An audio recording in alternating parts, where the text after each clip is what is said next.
Hi everyone, welcome to my channel. My name is Francesca, and in today's video I'm going to be talking about all the books that I read in the month of July. I'm going to be doing a little July wrap up. I can't believe summer is basically almost over. I love the summer and I've really had such a great summer, and I just can't believe that it's almost over, so I'm a little bit sad about that. But I really love the fall, and in the fall time I feel like I read a lot more, and I read a lot of fantasy in the fall, so I'm excited for that because I'm currently in like a little bit of a fantasy mood. Like I'm a little bit ahead of myself, but it's fine. I'm excited. It's gonna be good. I feel like there's gonna be a lot of good new releases. I can't wait for the fall and winter time. I really can't. I only read about like 5 books this month. I tend to read about a book and a half per week. I feel like that's like my average, so I technically end up reading like 5 to 6 books a month because I do work and I do have school. But this month I didn't work at all. I went out of town for like a week, and I've been hanging out with my friends and my boyfriends. Really, it's been summer, so I've been wanting to be at the beach. I've been wanting to go to the pool. Like I just wanted to be outside, so I haven't been reading as much as I could have. So I'm a little bit upset with myself because I feel like I definitely could have doubled this for July, but I had a lot of fun in the month of July, so it's okay. So the first book that I read this month was Girl Abroad by Elle Kennedy, and this book follows a 19-year-old girl who gets the opportunity to study abroad in the city of London, and she has a rock star father who's like retired or something, and basically she's kind of been living under his wing, and she just wants to like get out in the world and separate herself from that. And so when she gets to London, she goes and meets the girl roommates she thought she was gonna have, but when she gets there, turns out they're not girls, they're a bunch of guys. I thought it was going to be like New Girl meets like London, but no. Anyway, she falls for like 2 of the guys. One of them is a rugby player and the other one is a musician, and one of them has a girlfriend, which I didn't like. I don't like that. I gave this a 3-star rating. It was cute, it was fun, but it wasn't what I expected, I guess, because it sounded like super fun. It sounded like something I was gonna really enjoy, but then I felt myself like not wanting to pick it up. Like I feel like this took me longer than it should have to finish, but nonetheless I did finish it, and it wasn't horrible. It's not bad. I would definitely still recommend this, so that's why I feel like I would give it a 3-star rating. But I love Elle Kennedy nonetheless, and I love a lot of her other books, so she's still good in my eyes. The next book that I read this month was The Rulebook by Sarah Adams, and this is actually the sequel to The Cheat Sheet by Sarah Adams, which I've never read. I read it backwards, but they're interconnected series, so it doesn't really matter which ones I read first anyway.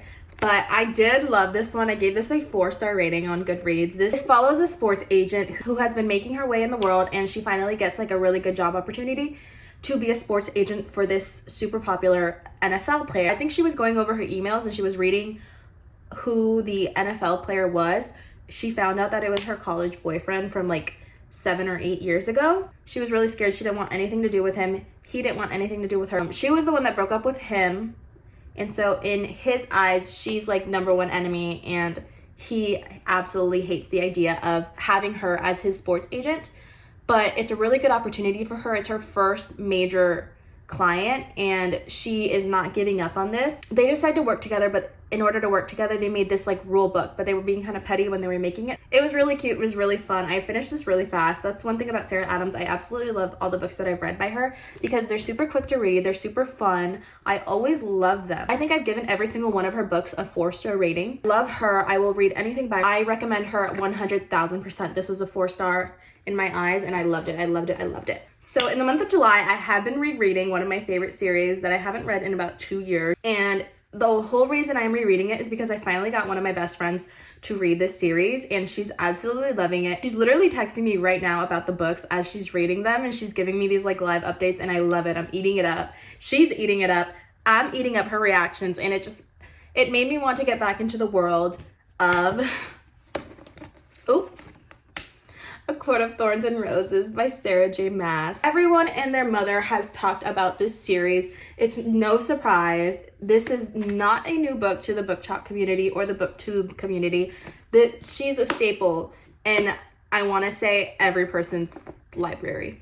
And for good reason, okay? I will not tolerate any slander. I don't even know how to explain it. This was my introduction to fantasy, so when I started to reread the series, I really wanted to see if I would give it the same ratings that I did when I first read it, because when I first read it, like I said, this was my introduction to fantasy, so I had read no prior fantasy to this. Now I've read a pretty good amount of fantasy to have like a different viewpoint of what fantasy could be like. And I want to say when I first read this, I gave this a 5-star rating. A Court of Thorns and Roses, the first book, is a bunch of world building, but they do such a beautiful, beautiful job of doing it.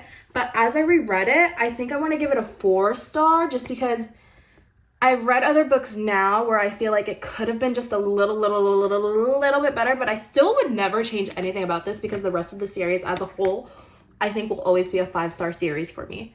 But I just love being in this world and I'm so happy to be back in it. I truly, truly love this book so much. With that being said, the 4th book that I read this month was A Court of Mist and Fury by Sarah J. Maas. This is the 2nd book in the ACOTAR series. And this is my absolute favorite book. When I first read the series, this was my favorite book in the series. And I think it's still going to be my favorite book in the series because when I first read it, I gave it a 5 stars. I just reread it.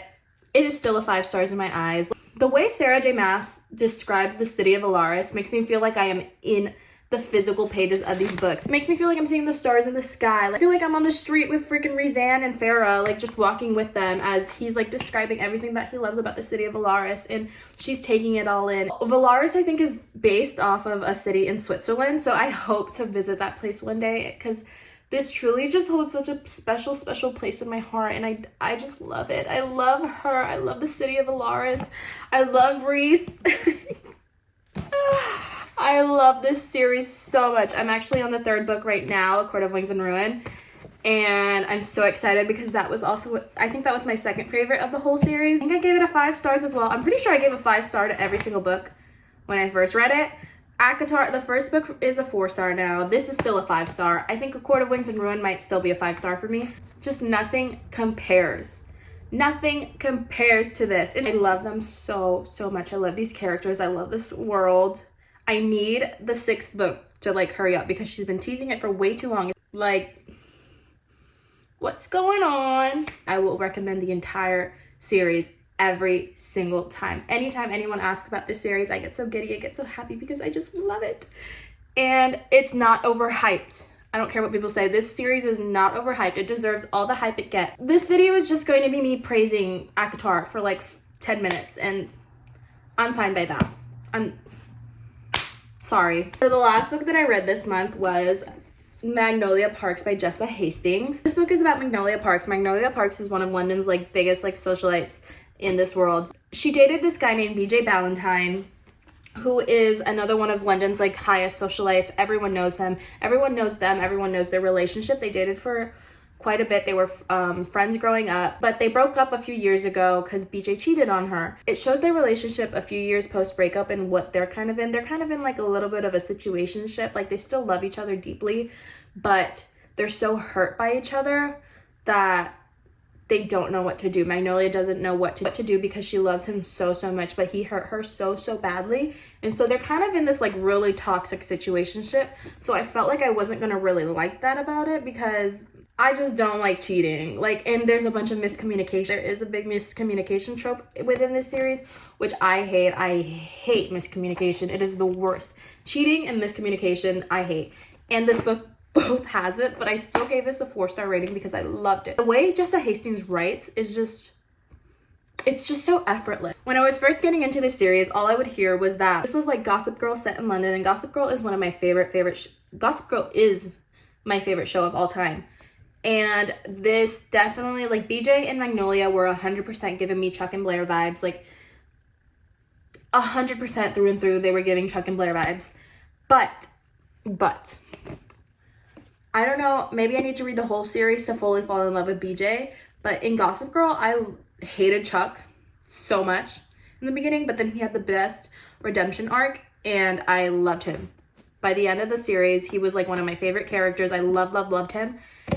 And maybe that's what's going to happen with BJ because I absolutely hate him. I hate this man. And I hear a lot of people say that they love him. I hate him. But again, it's like if it's like Gossip Girl, then I probably need to read the rest of the series to see BJ's like redemption arc or something. Maybe he has that. I have no idea. But I hate him. And he's just, I can't. And Magnolia does remind me of Blair because she finds a lot of ways, like she's definitely a very strong, independent woman and she knows who she is. She knows her place in the world, but she's also a really insecure girl. So like everything that's out in the media is kind of like a mask, and that's kind of how like Blair was in the show. Like, we all know Blair has a ton of insecurities, but she doesn't like to show them. Blair like powers through her insecurities kind of, and that's what Magnolia reminds me of.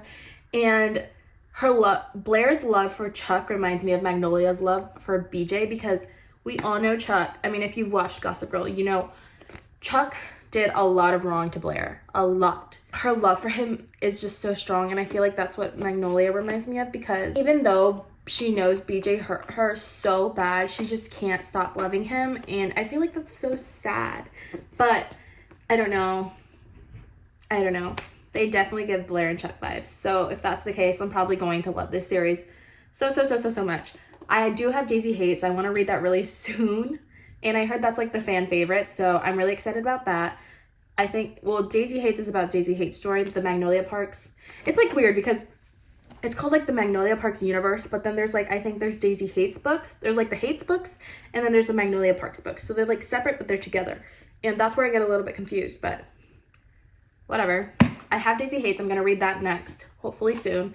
And hopefully I can finish this series by the end of the year. I would really like to. I really liked it. I really enjoyed it. It felt like I was watching episodes of Gossip Girl, but with British accents, and I love that. And I love how Magnolia literally states every single specific piece of clothing that each person wears. Like, this book will tell you every single clothing article that everyone is wearing. And I think there's like an Instagram page dedicated to that, where they'll list or they'll post every single outfit that was like mentioned in this book, and I absolutely love that. I love that about this. If you love drama, you'll love this. You really will. But besides the drama, there's a lot of really good quotes in this book that really stuck with me, and I'm really bad at annotating. I don't tab anything, but I do like underline and highlight, and I did a lot in this book, so hopefully I can get better at annotating where I start to tab them so I can actually find where I did it, because I do that as I go and then I can never find them because I have to flip through it and just find it. But anyways, I gave it a 4-star rating, and I would recommend it every single time. Okay guys, that's it for my video. If you guys enjoyed it, please give it a thumbs up and don't forget to subscribe. I really love talking to you guys about books. I want to make this a once-a-month thing where I tell you about all the books that I read that month at the end of the month or at the beginning of the next month. And I hope you guys liked it. If you guys have any book recommendations for me, please let me know in the comments down below. I love getting new book recommendations. I love buying books. Unfortunately for my bank account, I love buying books, but fortunately for me, I love buying books. I think I really want to read a lot of fantasy for the next few months, so if you guys have any fantasy, romantasy recommendations for me, please let me know. I think I want to do a little bit of a fall book recommendation video for maybe the month of September at the end of August or something, so that you guys can find any new books that you might want to read for the fall time. But if you guys want to follow me on all my other social media, I'll have them linked down on the description below. That's it for this week's video. I hope you guys liked it. Give it a thumbs up, subscribe. Bye. I never know what to say in these outros.